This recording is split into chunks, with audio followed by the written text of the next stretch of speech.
have planned to reach over 20,000 people, and we hope that maybe by the end of the day we will be able to support these people so that they can, at this time around where we are providing the life-saving interventions, is to make sure that in the medium term they are able to get back to their maybe various homes for those that whose houses did not get destroyed, those whose houses have been destroyed.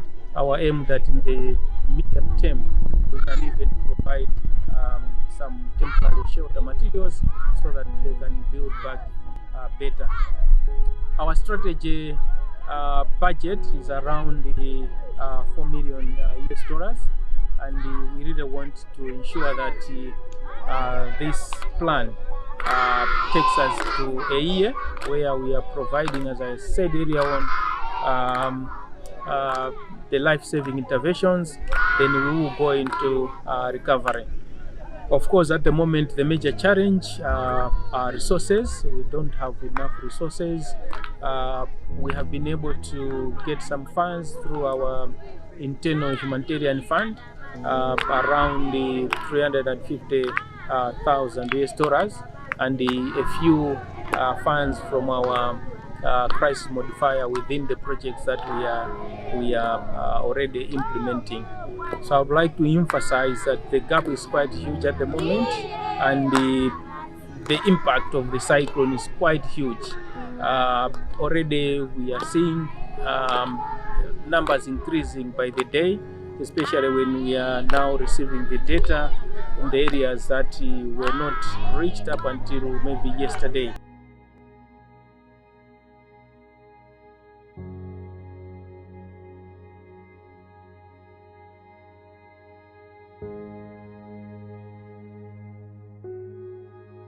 So the damage in schools includes the falling of classrooms, toilets, damages to water infrastructure, loss of teaching and learning materials, and the children also have lost their property because their homes have also fallen.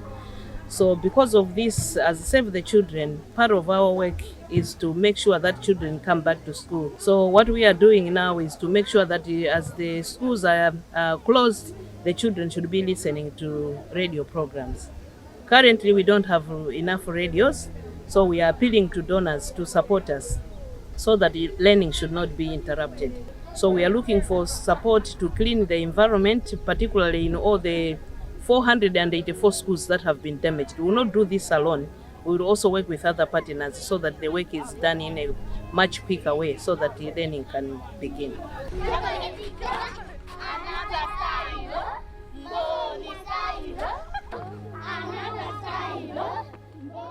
We have children who have lost their parents. We have children who are separated from their families and they have no hope. So these children, we've also interacted with them as a part of counseling, individual counseling, and we've heard a lot of stories. So there are children who have seen people dying. There are children who have seen their relatives being stamped upon by people who were running, and walls of houses falling on some of them. There's one child I actually chatted with who was sleeping because he was sick. And when the walls were failing, he was there and he got hurt along the neck. So he was rushed to the hospital. Fortunately, he's still alive and able to share the story. But you could see that they need a lot of psychosocial support to emotionally heal from that as well. So in terms of response, our priorities are to see children that are emotionally healing. We know it's a process, but we have prioritized that even before they go back to school, psychosocial support should be done so that they don't carry along the pictures or the traumatic pictures which they went through. So that is a priority. The other one is food. We know in this situation, food is a problem, and we also know for children who are not accompanied, it's difficult for child-headed households for them to get food as it's being distributed. So we've prioritized to make sure that the structures, the camp structures, are able to recognize children, but we're also providing soy corn blend, so that's Likuni Para, to the children who are in the children corners.